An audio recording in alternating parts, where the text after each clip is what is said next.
Hello friends, Heidi here from Rain Country. God is good all the time, and I'm here for another Preparedness Testimonies, and this is part 12. So thank you for everyone who's been sending me their testimonies, and I hope I keep getting more, because when I printed this out, I only had one more story left in my folder, and I usually read 3 to 4, one if it's a really long one. But yeah, I need more. So if you've got more you'd like to share, just understand the basic thing we're looking at is people sharing how they got to a better position preparedness wise without having to spend much money, because you did it on a budget. Because a lot of people assume that it costs a lot of money to get there. No, it doesn't have to. That's what happens when you watch shows like Doomsday Preppers, where people are putting in bunkers and whatnot. No, it doesn't. It doesn't have to be like that. And the other thing is just understanding the real life situations that can arise. So sharing testimonies of how being more prepared helped you through some difficult times, no matter what it was. Even if it was something like a job loss, something that only affects you in your own household, or something that might have affected your whole area. So let's get to the first story. In 1962, I remember my mother went out at night to attend EMO meetings, Emergency Measures Organization, in response to the Cuban Missile Crisis.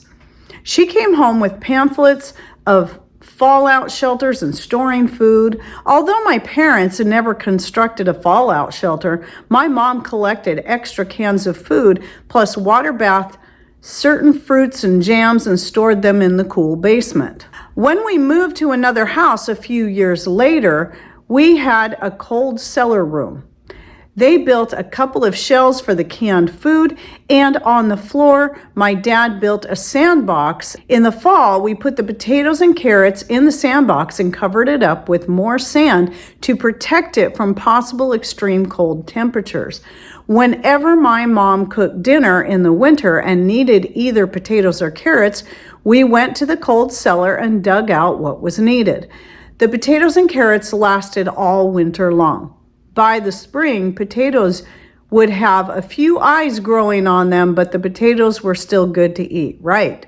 I often will use, if I'm not, canning and dehydrating a bunch of them, if I want to keep as many in their natural form as possible, I have used straw and just put layers of straw in boxes, and then, put a layer of straw, then put a layer of potatoes, put a layer, and make sure there's spaces in between them because they need airflow, and then a layer of straw, and then a layer of potatoes, because I've always got straw in hand for the chicken coop.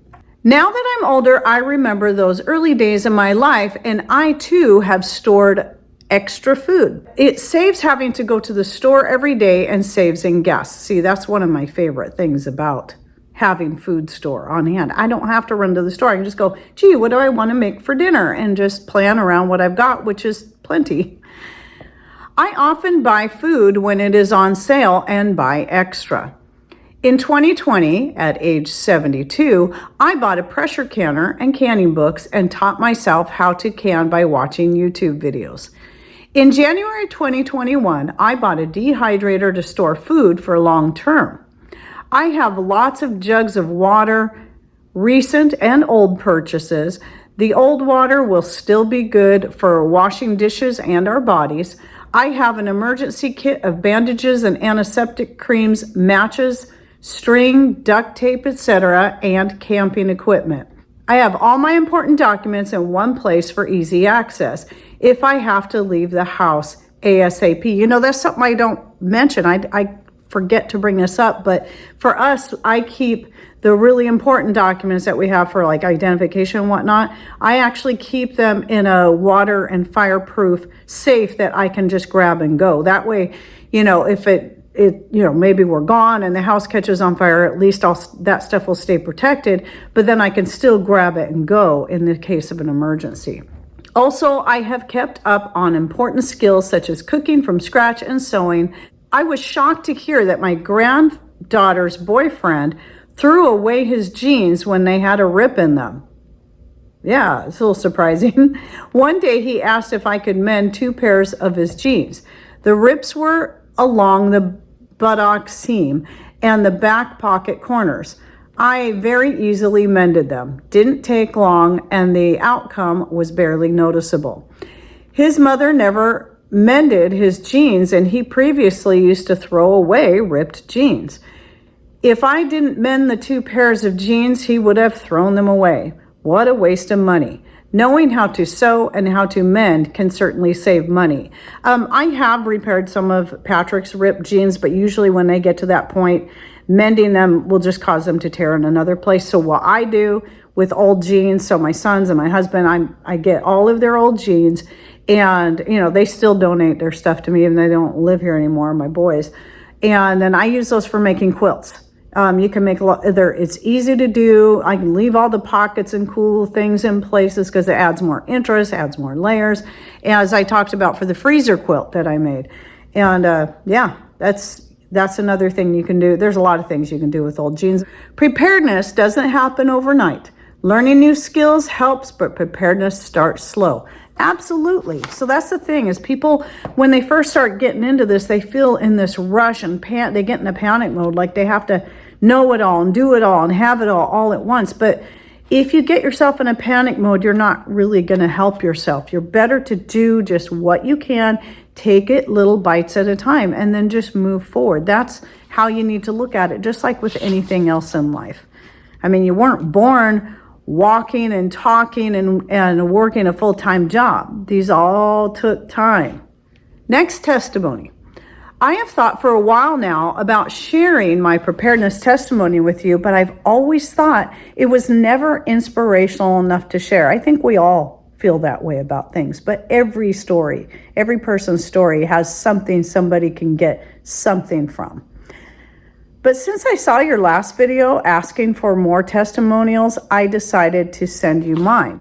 I followed your videos for a few years and have always admired your family's preparedness and resourcefulness, but was never sure how to implement it in my own family's life.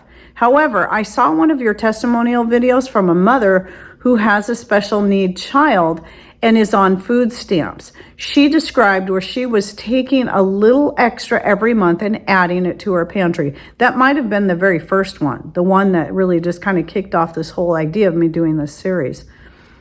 Which, by the way, I'll link to the full series in the description box down below.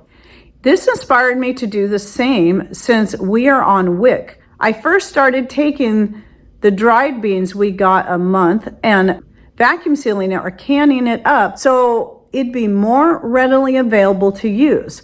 Now, I've been working on milk since at this moment we are getting 7 gallons a month, which of course is hard for our family of 4 to finish in 1 month. I've made yogurt, farm cheese, and have also dehydrated some of it. Very good.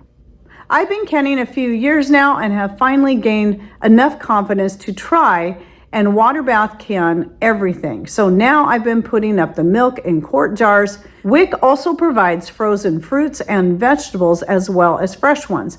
Each month I've been trying to get, say, 5 bags of potatoes and can those up, or several bags of large carrots and canning those. The only thing that isn't provided on WIC is meat. My husband and I have been blessed recently and are finally starting towards getting our own meat rabbits, which I plan to can up as well as freeze. We do have a yearly summer and fall garden, which I do try to put up as much as time allows. All this put together is usually enough to get us through winter without having to buy too many groceries. Soon I plan to be able to preserve more once we have a larger space to store things. I hope this inspires someone that is in a similar situation as us, just like the woman and her daughter inspired me. Thank you for that. And it is a great testimony. You should never feel like you guys don't have something that you can share. I've even had people share just little short 1 or 2 sentence things that had just some important tips and ideas that other people could use. Okay, last testimony. When the emergency situation arose, all the physical provisioning was unavailable. Right, so you got to remember, in a massive situation, you can't expect the government to come and save you. It's very unlikely they'll do much or anything at all. We were flooded over bench height. We were not allowed into the area, red stickered, or into our properties. Our cars had all been underwater, toxic sewage contaminated, and who knows what else, as had everything else. We had what we had worn on the night and what we had the presence of mind to pick up. I didn't think about my medication. Oops, more training required. And I left dinner cooking in the oven. I should have turned the house power off. Yeah, that's a good point. Just throwing the whole breaker for the entire house. What I want to alert everyone about is it wasn't actually the physical items that all couldn't be recovered. It was our personal training and preparation to cope with this all that was very important. Those that wouldn't leave also had to be rescued waist height in that toxic mess, suffered all sorts of problems after. Whereas those that had been taught from school days to remove ourselves from danger and had a plan in place if it couldn't be followed to the letter, fared better and evident in some cases 12 months later. This is an excellent point. Building networks and being part of a community that help and look out for each other was key. The knowledge and the skills we built up along the way proved far more valuable than any stockpile. The mental health aspect was important. Learn skills and methods to be able to face the hard stuff. Keep as physically healthy as possible. To be able to walk away and start again with a heart that is grateful for what you have learned and what you have now. Acknowledging your friends and family and all who have supported you and being ready to do the same for others is valuable. So be aware that all the prepping, stockpiling may not solve problems, but people and skills are key. Once you've done it once, you know you can do it again if needed. Please look at it in a much broader sense and than just containers and provisions. Absolutely. Skills and networks and faith are what I found most life-saving and life-changing when the emergency unfolded. P.S. Almost 2 years have passed and repairs haven't been finished yet. I'm slowly rebuilding. So that one there is important because we don't hear that enough. Now, I've done a couple videos relating to this, how we can't put our faith in just our stuff alone. We have to have skills. And then, of course, if you're a believer, you've got to really put your faith and trust in the Heavenly Father, because you're not going to be able to do it all. And, just like 2 summers ago or a year and a half ago when we had a wildfire that was heading our way, we were thinking, wow, this is something we hadn't thought that we need to be prepared for. But because we already had ourselves set up in such a way, we knew there was going to be plenty. We were just going to have to let burn if that would be the case. But we also had a way that we could save the most important stuff, things that would at least get us through until we could basically rebuild. So these are important things to think about. Again, while having the buckets and the jars and all that of food and more ready to go is incredibly important, you also have to realize that can all be taken away in a flash, whether it be a fire or a flood or by some other means. So anyway, I hope you enjoyed the part 12 of this series. Be watching for more, and please don't forget to send me your personal testimonies to raincountryhomestead@gmail.com, titled Preparedness Testimony, so I can drop it into the appropriate folder and be reading it in a future video down the road. And thanks for watching. Take care and God bless.